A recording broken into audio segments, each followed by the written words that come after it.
Bom dia, prezados irmãos, queridos amigos, irmãos em Cristo Jesus, estamos juntos mais uma vez. Sejam bem-vindos ao nosso Momento Sublime, que Deus possa abençoar grandemente a sua vida hoje. Hoje eu quero trazer para você Atos dos Apóstolos, capítulo 4, versículo 31. Falar em Atos dos Apóstolos, a nossa igreja e a maioria das igrejas batistas do estado do Rio de Janeiro estão estudando uma revista na Escola Bíblica Dominical sobre o livro de Atos dos Apóstolos. Tem sido edificante, muito edificante. Temos crescido, estamos crescendo cada vez mais no conhecimento da palavra, e isso nos ajuda muito a nos firmar cada vez mais diante do Senhor, a nossa fé, a nossa esperança, nosso amor, e o trabalho também eficiente como igreja. E aproveito para convidar vocês para, quem sabe, se matricular aí numa escola bíblica de uma igreja, para estudar a palavra de Deus. É sempre bom, edificante, nos faz muito bem.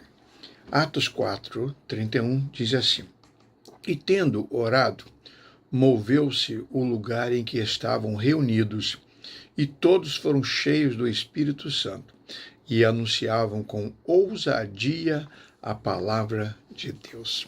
Que coisa maravilhosa, né? Povo de Deus, a igreja reunida e ouvindo mensagens, Deus operando, e num determinado momento então em que o povo estava sendo ameaçado, inclusive, por Herodes, e nós vemos que a igreja se reúne mais intensamente e fervorosamente busca o Senhor em oração. E quando o povo orou, diz-nos o texto que coisas extraordinárias aconteceu ali no meio do povo, inclusive o local onde eles estavam tremeu, E orando, moveu-se o lugar em que estavam reunidos. Eles sentiram, eu creio que os alicerces, serem abalados e um ruído muito grande, muito forte, algo extraordinário estava acontecendo. Aliás, sempre que o povo de Deus se reúne para orar com fé em nome de Jesus e faz isso com perseverança, coisas extraordinárias acontecem. É assim que Deus atua no meio do seu povo em resposta às nossas orações. Conta uma história, uma ilustração, de que um pastor de uma igreja, um lugarzinho muito pequeno, uma cidade pequenininha, a igreja também pequena, e tinha lá um vizinho que morava bem pertinho da igreja, mas ele nunca aceitou um convite para ir lá.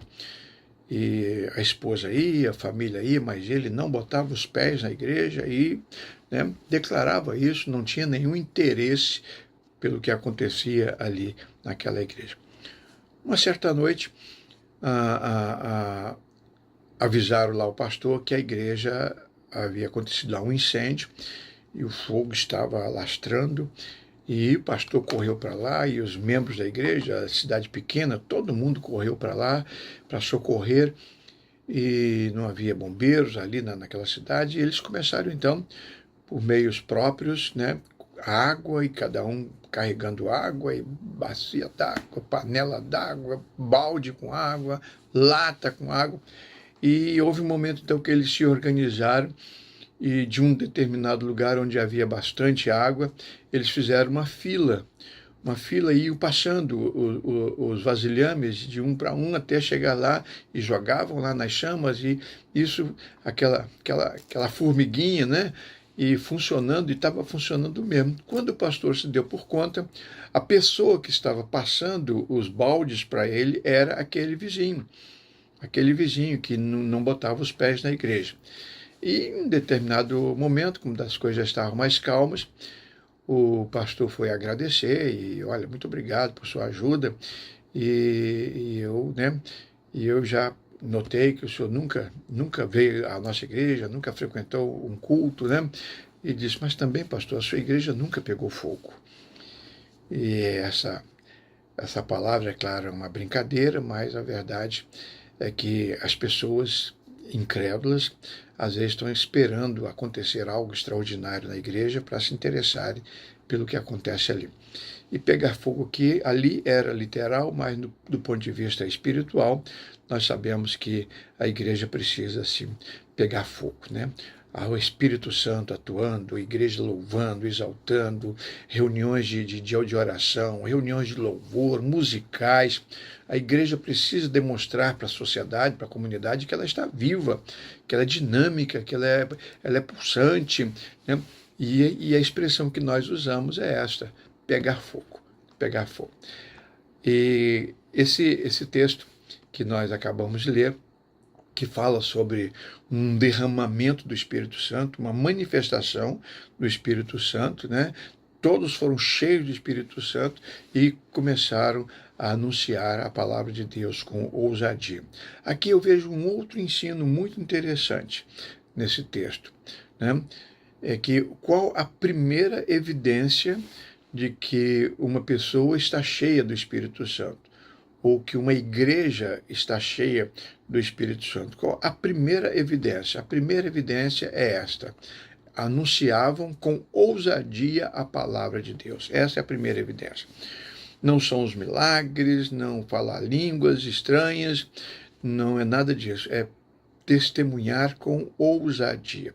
Essa é a primeira evidência. Uma pessoa, um cristão cheio do Espírito Santo, prega a palavra de Deus com ousadia e produz resultados. As pessoas ouvem com atenção, as pessoas creem, as pessoas são quebrantadas pelo mover do Espírito Santo. Então, esta é a primeira evidência. Há outras evidências, com certeza, mas esta é a mais importante, tanto é que Lucas relata aqui como primeira evidência. Nós precisamos orar por isso. Como servo do Senhor, pedir ao Senhor que nos abençoe, que nos ajude, que te retire de nós tudo aquilo que atrapalhe o mover do Espírito Santo dele, e nós precisamos mesmo pedir isso a Deus, para que ele nos encha do seu Espírito, para que nós possamos pregar com ousadia, dar testemunho com ousadia a respeito da palavra de Deus, que é poderosa, né? Creia nisso, devemos orar por isso, devemos unir forças, devemos nos reunir, orar mais por esse assunto, porque Deus quer operar maravilha. Deus quer incendiar os nossos corações e, quem sabe, incendiar as nossas igrejas no bom sentido. Querido Pai, obrigado, porque a Tua palavra é suficiente para nos ensinar tudo aquilo que nós precisamos aprender a respeito do Senhor e a respeito das Tuas manifestações em nosso meio. Abençoa, Deus, o Teu povo, desperta o Teu povo, encha, Senhor, o Teu povo do Teu Espírito, para que coisas extraordinárias possam acontecer. É o que nós te pedimos em nome de Jesus. Amém. Amém, amados. Tenhamos todos um bom dia.